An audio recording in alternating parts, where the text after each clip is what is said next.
Hi, this is King Bucho, and today we are taking a look at some of Bud Crawford's worst moments. We begin with the Terence Crawford-Viktor Postol fight. This was a highly anticipated unification bout in July 2016, pitting the two top junior welterweights, both undefeated at 28-0. Crawford, the WBO champion, was already considered a pound-for-pound talent, while Postol, the WBC champion, had stunned the boxing world by knocking out Lucas Mattis in his previous fight. If this holds up, let me tell you something. They knocked out. This is over.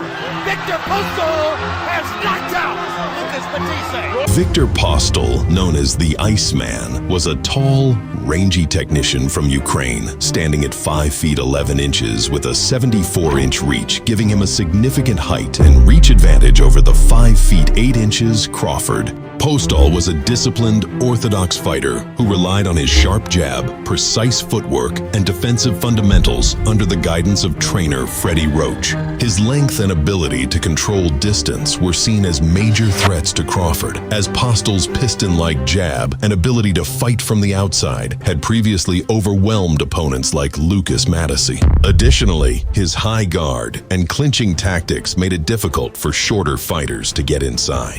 Dubbed the best fight in boxing by some analysts, it was seen as a rare clash of elite technicians in their primes, with no weight excuses or promotional gimmicks. Crawford entered as a heavy favorite at -650, while Postol was a live underdog at +425. Some analysts argued Postol's size, jab, and Freddie Roach's game plan made him a sneaky pick. This was Crawford's first pay-per-view headliner, a test of his star power. Crawford dismissed Postol's height and reach advantages, boasting, "I've been short for 28 years and I haven't been stopped yet." Postol, trained by Freddie Roach, vowed to exploit Crawford's pay-per-view inexperience, claiming Crawford wasn't confident during face-offs. The opening rounds were a tactical chess match. Postol used his jab to control distance, while Crawford struggled to find his rhythm. Rounds 1 to 3 were tentative, with Postol edging ahead on some scorecards. Crawford couldn't dominate. Both Crawford and Postol hesitated. They were trying to figure each other out. In round 5, Crawford dropped Postol twice, first with a sharp left hand, then with a flurry that forced Postol to touch the canvas. Always that friendly in the ring. That's a knockdown.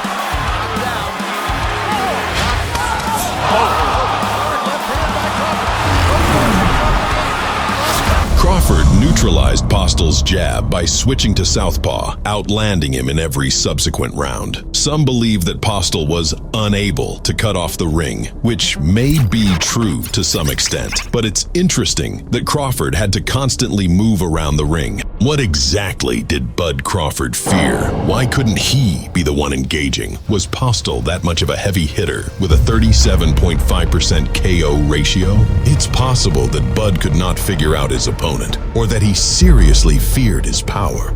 It wasn't just that Bud was moving, it's that he was moving and not throwing any punches for long periods of time.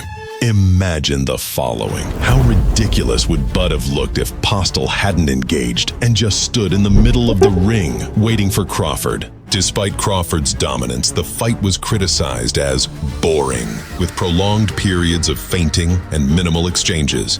Crawford decided to exchange in the 12th round, but after getting hit in the exchanges, Bud quickly remembered why he didn't trade with Postol throughout the fight and immediately reverted back to moving. Bud knew he was running away, so he stuck his tongue out as if to say, "I'm in control, I got you." What Bud didn't realize was that he wasn't mocking Viktor Postol, he was mocking the fans. While Crawford won widely, 118-107, 118-107, 117-108, the performance didn't cement him as the explosive star many hoped for. Postol's resilience and Crawford's inability to secure a late KO led to questions about his dominance. Some fans, however, label this fight as a whooping and claim that it was an easy fight since Bud Crawford managed to drop Postol twice. I don't think these people understand the way a boxing fight is evaluated. One cannot provide an overall assessment of a fight by focusing on one single round. Here's what the media had to say about the fight. ESPN called it a masterful performance, highlighting Crawford's adaptability of switching to southpaw, footwork, and ability to neutralize Postol's jab after a slow start. The knockdowns in round 5 were deemed the turning point.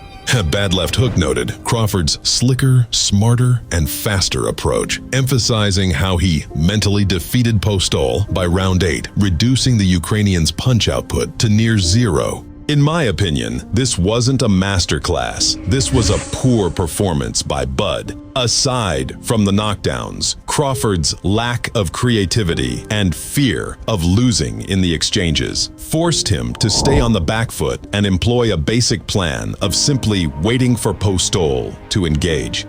Bud didn't care if the crowd booed his performance. Bud didn't care if this was his first pay-per-view. He had to fight the way he did, even if it meant forcing the crowd to boo his performance.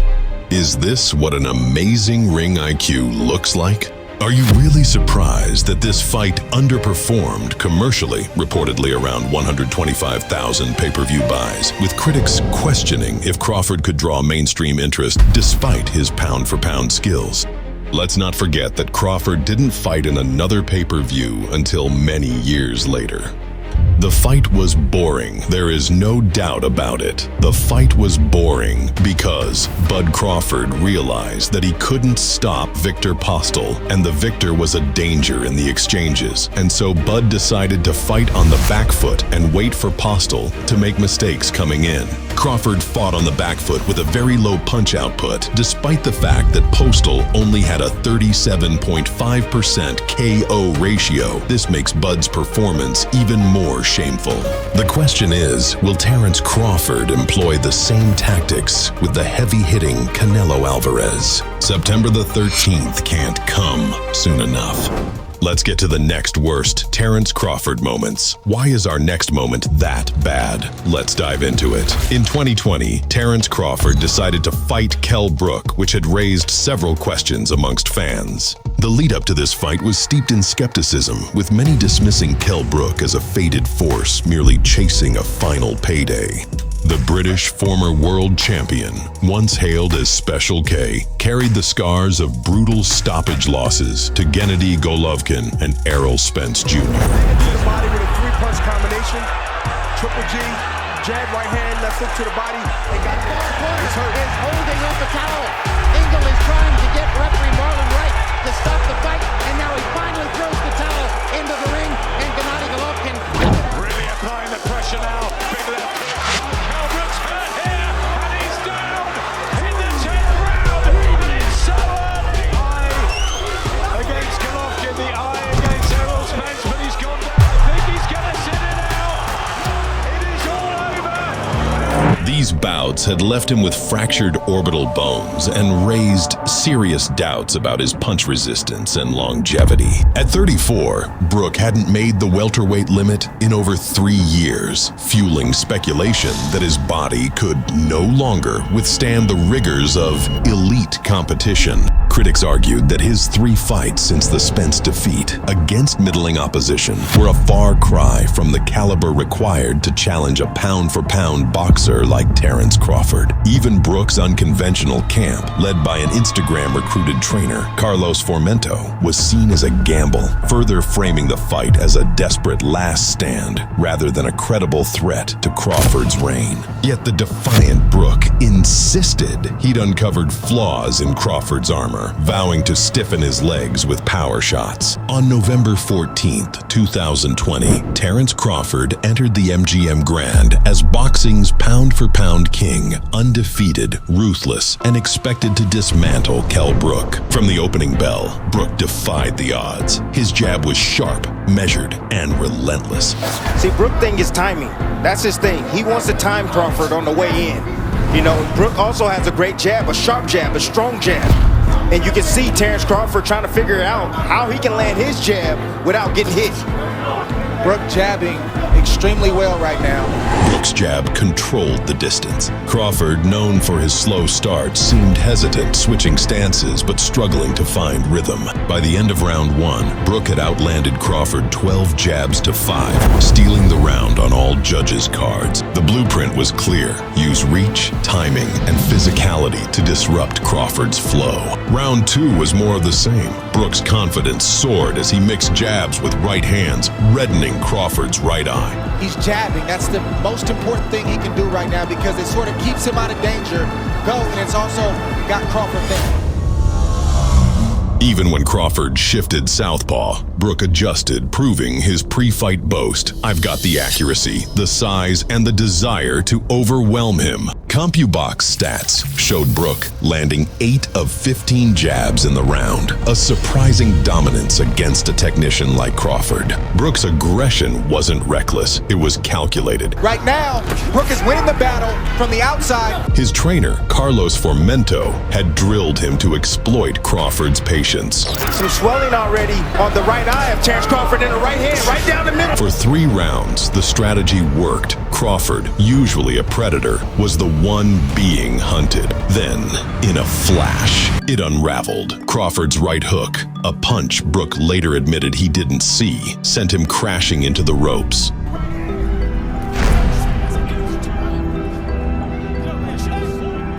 The referee's stoppage was merciful. At the time of the stoppage in the 4th round, Kell Brook was surprisingly ahead on 2 of the 3 official judges' scorecards. 2 judges had Brook winning the first 2 rounds but conceding the 3rd, scoring the fight 29-28 in his favor, while the 3rd judge awarded Brook the opening round but gave Crawford rounds 2 and 3, resulting in a 29-28 score for Crawford. The early success for Brook, particularly with his jab and measured aggression, had given him an edge before Crawford's devastating right hook in the 4th round. But the early rounds left a question. What if Kell Brook's punch resistance hadn't been eroded by past wars with Golovkin and Spence? And let's not forget that Brook was 34 years old by the time he fought Bud. Kell Brook was right. Bud had flaws, but unfortunately, Bud's power combined with Kell Brook's deteriorated punch resistance prevented him from completely exploiting them. Could one conclude that Terence Crawford's power bailed him out in what was becoming a complicated fight? Some of you might want to be clever and say the following: well, who cares if Bud struggled against Kell Brook? At the end of the day, he stopped him. Yes, Bud's power bailed him out. But will that power bail him out against Canelo? Is there anything that will prevent Canelo from exploiting Terence's flaws? We shall find out. Fasten your seatbelts because we have another Budworst moment for you. The animosity between Terence Crawford and Jose Benavidez Jr. wasn't manufactured. It was years in the making.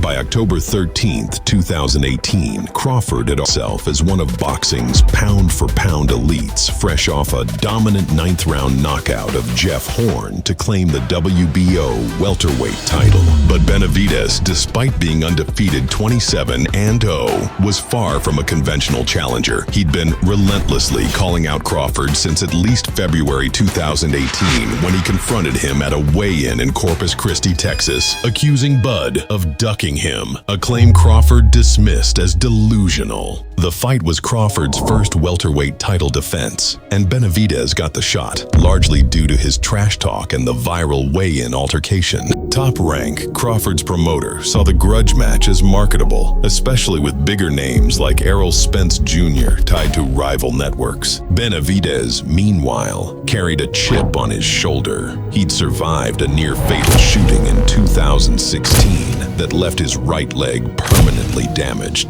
Doctors told him he'd never fight again, yet he managed to claw his way back to relevance. The pre-fight tension escalated to physical confrontations. At the Omaha weigh-in, Benavidez shoved Crawford, who retaliated with a wild swing that missed. Crawford mocked Benavidez's injury by limping during the face-off, while Benavidez doubled down on his taunts. "I don't see anything special in Terence Crawford. I'm gonna shock the world." The bad blood was so intense that Top Rank assigned separate hotels to avoid pre-fight violence.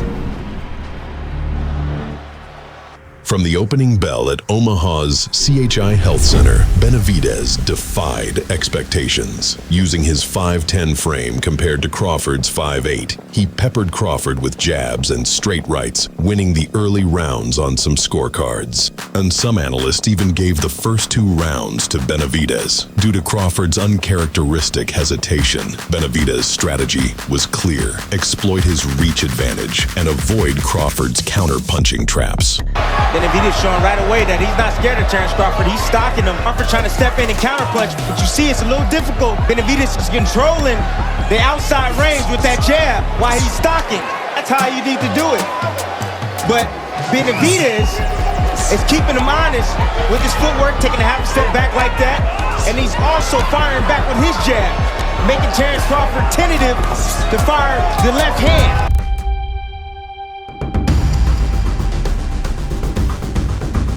It was a back-and-forth affair. Both men were landing in the exchanges. This was a closer fight than many expected. Benavidez was a stationary target. This was probably due to his leg problems. But despite this handicap, he was able to beat Crawford in multiple exchanges. The pound-for-pound boxer appeared confused.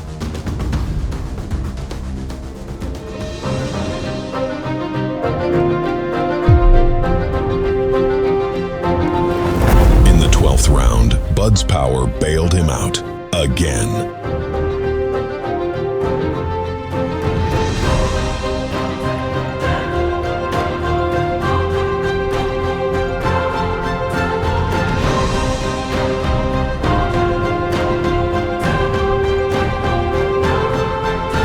This was a back-and-forth affair. Both men were landing in the exchanges. Benavidez was a stationary target. This was probably due to his leg problems. Yet, despite this handicap, Crawford got hit in multiple exchanges. This was a closer fight than many expected. The pound-for-pound boxer appeared confused and tentative. This was surprising when considering that the betting odds made Bud a 25-1 favorite. In the 12th round, Bud's power bailed him out again. But how much power will he have at 168?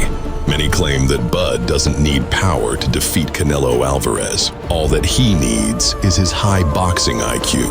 Well, if that is true, then he better not bring the IQ he displayed against Benavidez, Brook, and Postol. I can already hear some of you say, these fights happened 3,000 years ago. Well, guess what? Bud is older now. He'll be 38 years old this December. Let that sink in. Stay tuned for our next video where we'll address the Madrimov and Sean Porter fights. Don't forget to hit that like button and subscribe. Check out our live streams if you wish to debate. Take care.